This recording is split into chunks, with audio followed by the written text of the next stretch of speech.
Täna oleme jõudnud siis, miks ma siin olen 3. tunni juurde ja tänases tunnis me käsitleme siis põhimõtteliselt 6 teemat, mis siis puudutavad rohkem, need on nagu tasemed ja mis tavaliselt siis käib läbi iga sõltlane. Et see on küll erinevates ajaetappides ja erinevates ajaperioodides, aga tavaliselt käib läbi selle iga sõltlane.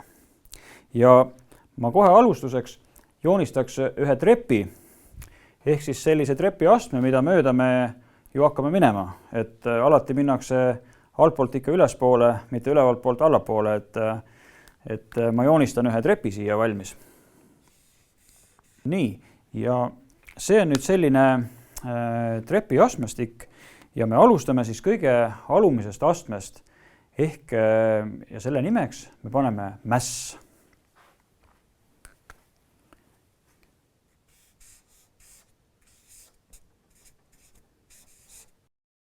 Enne programmi, kui ta veel ei ole meie juurde jõudnud ja ta on väga sellises üldjuhul ka mässumeelsed. Mitte siis, et inimene peab kohe ringi laamendama ja igasuguseid asju tegema, aga tema sees toimub üks suur mäss. Ja mässi selles mõttes, et tema mõtleb tavaliselt ainult iseendale. Et ta ei mõtle, kuidas võib-olla tema abikaasal või tema lähedastel sööklaual on või midagi muud, aga tema mõtted on ainult iseendal, ta on fokusseerinud ennast iseendale. Sest et need on ainult tema mõtted, need on tema asjad, mida tema teeb ja kõik see muu. Ja ta võib lausa nimetada ennast, et Jumal olen mina ise. Et Jumal ei ole Jumal, aga Jumal on tema ise sel juhul.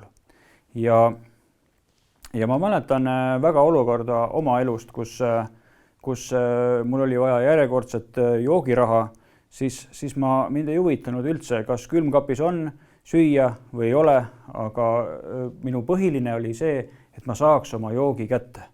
Et ma saaks enda asja kätte, et ma mõtlesin, minu mõtted olid ainult iseendal. Mind ei huvitanud, mis minu pere minu kõrval mõtles, aga minu huvid ja mõtted olid suunatud ainult iseendale. Ja sellisel juhul on tavaliselt selline inimene ohtlik esiteks iseendale ja samamoodi ka teistele. Et siit edasi minnes järgmine tase on nii-öelda 5. tase ja see on selline äratundmise tase.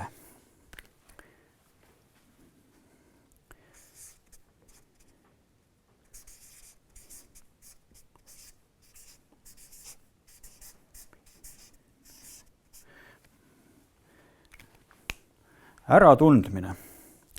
Ehk siis see on see tase, kus inimene hakkab nägema, et tal on tõeliselt ka probleem. Et kui tavajuhtudel ta sellest veel aru ei saanud, just kui igapäevane alkoholi või narkootikumide tarvitamine, see oli tema jaoks võib-olla täiesti tavaline protsess ja siis sellisel juhul nüüd hakkab ta aru saama, et tegemist on ikkagi probleemiga. Et see ei ole nagu väga tavapärane, kui inimene iga päev midagi tarvitab.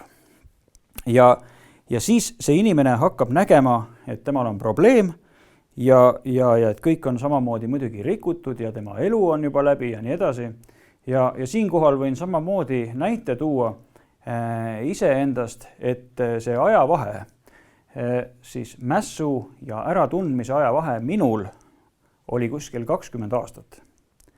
Ehk see ajavahemik, kui ma oma mõtetes olin, oma teadmistes, mina tegin, mina olin ja ma tundsin ära, et seal tegelikult selle asja taga on probleem, see ajavahemik oli minu jaoks 20 aastat. Nii et sellisel, need on nüüd need 2 esimest taset. Pärast seda tuleb 4. tase ja selle nimi on möönmise tase. Möönmine.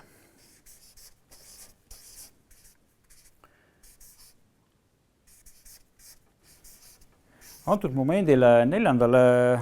astmele siis kirjutasin selle möönmise ja see on nüüd see tase, kus tavaliselt inimene tuleb ka programmi.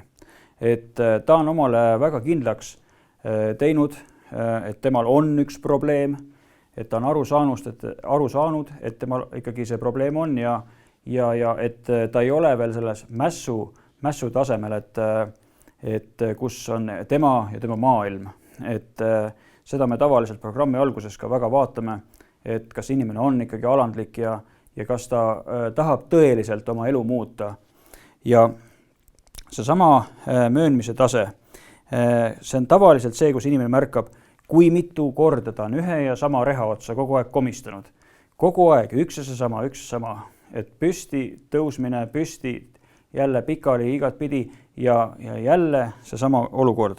Ja ta on väga kindla otsase teinud juba, et ta on tulnud siis programmi.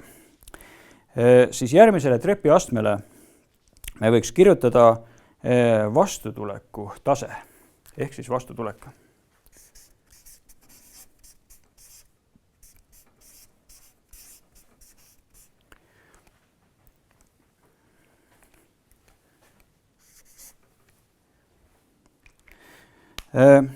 Vastutulekus sellel tasemel tavaliselt inimene, ta teeb kõik, mis programmis on vaja, kõik täidab nii nagu vaja, aga mitte grammigi rohkem.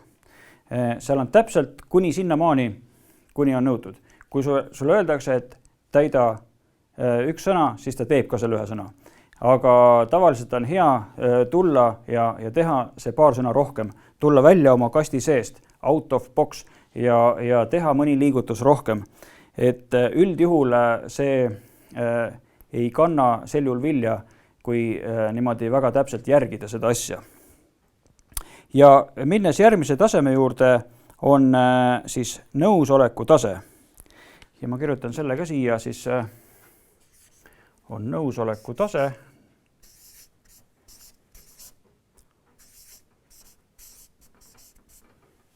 Nõusolek.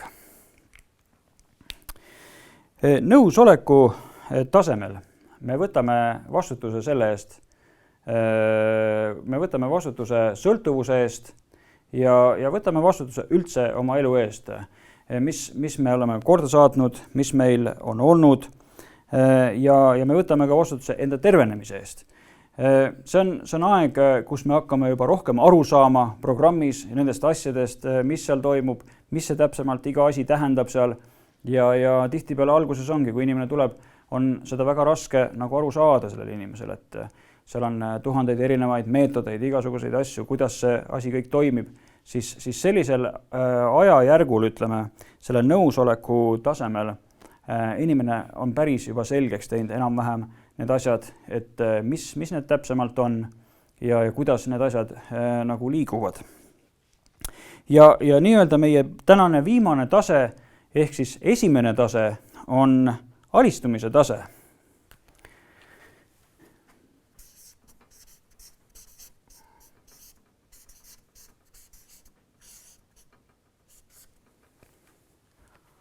Alistumine.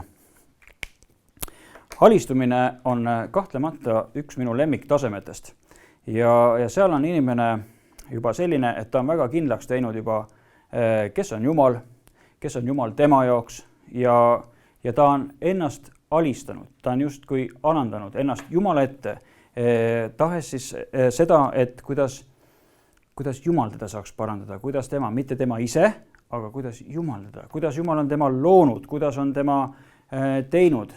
Et Jumal ei ole meid loonud ei alkohoolikuteks ega narkomaanideks, aga Jumal on meid loonud millegiks muuks, palju vägevamaks ja palju tegijatemaks, kui me seda üldse oleme eales olnud.